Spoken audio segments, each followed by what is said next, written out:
A very warm welcome, everybody, to the drivers' press conference ahead of the FIA Formula One Austrian Grand Prix. The usual two groups coming your way. Group 1, left to right, Isaac Hadjar, Oscar Piastri and Pierre Gasly. A very warm welcome to you all.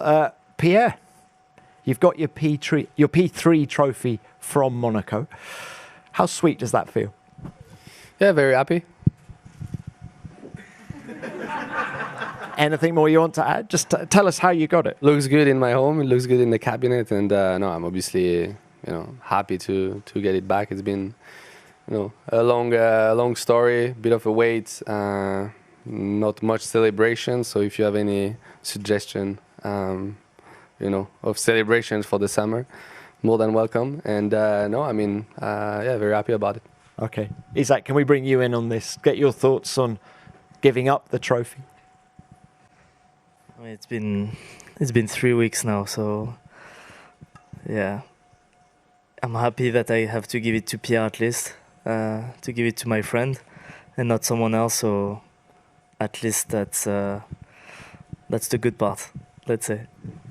And Oscar, you were pretty strong on the whole thing in Barcelona. Anything more you want to add on the topic? I mean, not really. I've kind of said what I wanted to say, and obviously we're appealing, and I think it's nothing against Pierre or Alpine. It's more just that if we had have known that certain things had have played out the way they did, we would have made different decisions in the race, which we we'll see what happens out of it, but I don't have anything more to add. All right. Well, Oscar, let's stay with you. And can we talk about the MCL 40? You didn't look too comfortable last time out in Barcelona. Do you have reasons to be bullish about the car here?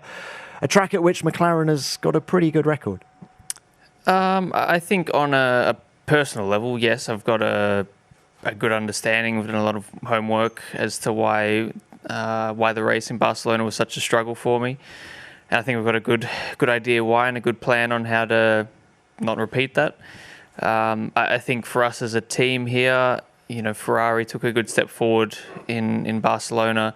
Mercedes is still the benchmark as well. And I'm hearing along the grapevine that Red Bull have got some big things as well. So it's not going to be easy for us. Yes, it has been a good track for us in the past, but there's no illusion for us that we're suddenly going to be amazing here and the team to beat. We're definitely not going to be. So, hopefully we can get close and kind of be in the position that we have been in at certain points where we can capitalize on dramas for others. But yeah, I think to be able to do it on merit or pure pace is going to be a bit of a stretch. But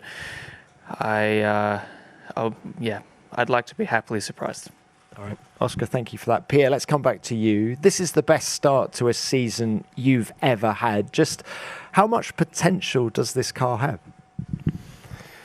I must say the team so far has done a good job in terms of reliability. They've really been faultless so far. I think the car performance we've seen from the start of the year, we seem to be able to fight in the points pretty much consistently every weekend. Aids the midfield.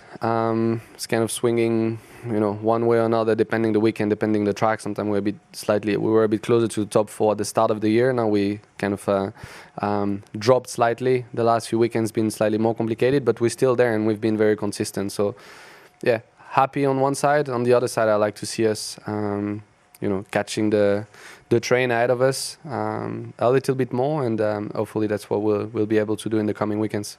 All right, thank you for that. And Isaac, back to you. Oscar's alluded to the upgrades that you're running on the RB22 here. What are your hopes for the weekend? Well, clearly we've been the 4th strongest team so far, and on pure pace, being on the podium would be I think a really good step forward. Okay, thank you for that. Let's now open this to the floor. We will start with the broadcasters. Who's first, please? David Croft, Sky Sports F1. It's a question to all three of you, and Pierre, it's great to see you with the trophy on Monday. But it's not the end of the story. As Oscar alluded, McLaren, Red Bull, they are appealing the results of your appeal. Setting aside your own personal interests here, what would you like to see for the good of the sport come out of the results of the Red Bull and McLaren appeal so that learnings can be taken forward for the future so we don't have a situation like we had in Monaco again? Pierre, let's start with you. All right.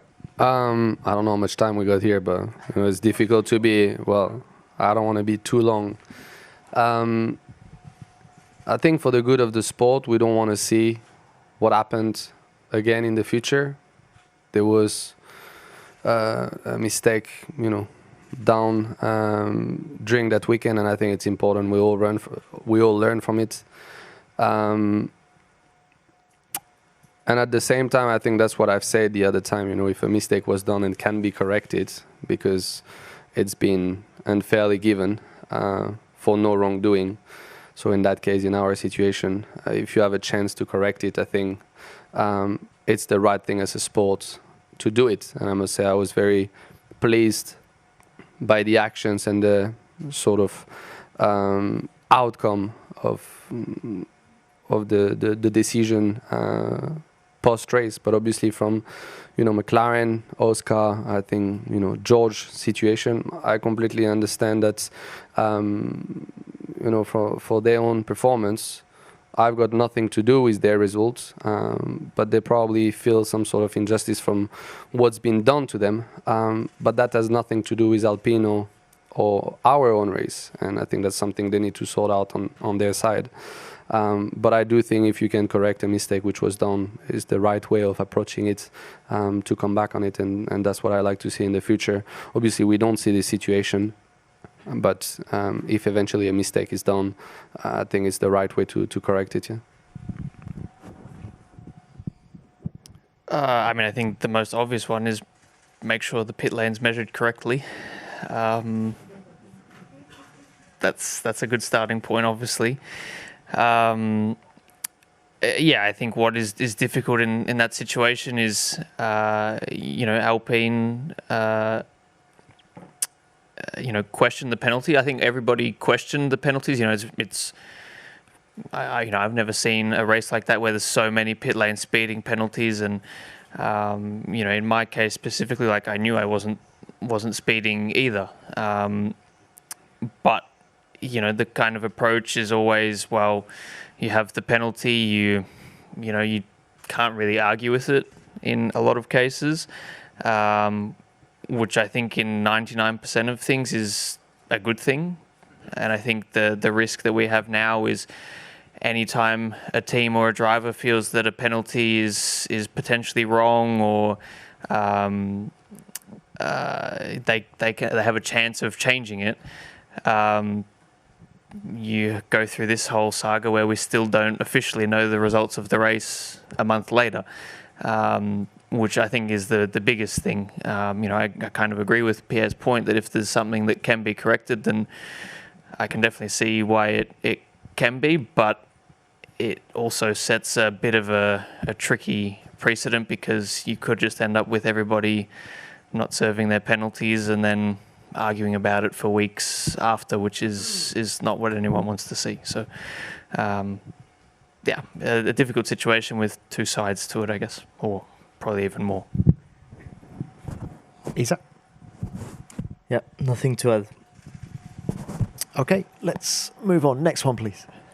Mara San Giorgio, Sky Sport F1 Italy. A question to Oscar. Oscar, you were talking about the difficulties of Barcelona, but how do you feel about your first part of the season in terms of results and feeling with your car? Very up and down, clearly. I think probably a bit more down than it has been up, unfortunately. I think there's been glimpses of good pace. I think there's been races where we've taken advantage of the situations around us and maximised things. There's definitely been situations where we haven't, whether it be through mistakes from from drivers, whether it be reliability issues, whatever it might be. Yeah, there's also been plenty of those moments. I think for us as a team, we know that we're lacking performance, and I think Canada in the race and especially Monaco kind of highlighted where some of our struggles lie, which we're trying to fix. But we have a bit of a deficit everywhere. We don't really have any clear strengths where we're really strong, but we're not kind of terribly bad anywhere either. So in some ways that's good, in some ways that's bad. But yeah, to catch Mercedes and we'll see whether Ferrari maintain their form as well. We need to put some new bits on the car. We need to make it faster, and we need to do it quicker than everyone else, because at this point in the year and this point of the regs, everybody's coming with upgrades quickly. So we know we need to improve. On a personal level, are you still paying the price for not doing those opening 2 races? No, I don't think so. I think Japan to come back out and finish second there was a really good result. I think there's been some different struggles in the last couple of races, and Barcelona in particular, I think I've got a pretty good idea of what I would do differently if I was to have that race again. But I don't think it's really paying the price anymore for lack of experience. Things are quite different to last year in a number of different ways, but it's up to me to be able to adapt to that. And I think in certain situations I have adapted very quickly. In others, I haven't adapted as quickly as I need to. So still plenty of learning. Okay, thank you for that. Next, please. Andreas Gröber, Servus TV. I have a question to Pierre, who we all know is an avid football fan, a part owner of a football club, and we saw you celebrating the Champions League win of PSG. As we all know, tomorrow there's a big game on for France at the World Cup, 9 o'clock. Question, is that in your daily schedule? Are you going to be able to watch it? And if so, do you have an idea what kind of game we can expect from Les Bleus? Yes, it is in my schedule. Once I've obviously finished and figured out what I want to do with my car. But definitely going to watch the game. And I love football. I think we have an incredible team, incredible players. And I watch a lot of football, obviously support my team. Isaac, you're welcome to come in the hospitality if you want to watch as well. And they are just insane. Like the players, we've got the quality. It's just it's a 90-minute show every time, and I enjoy a lot in front of the TV. Isaac, will you take up Pierre's offer? Is it at 9 p.m.? I'll think about it. Why not?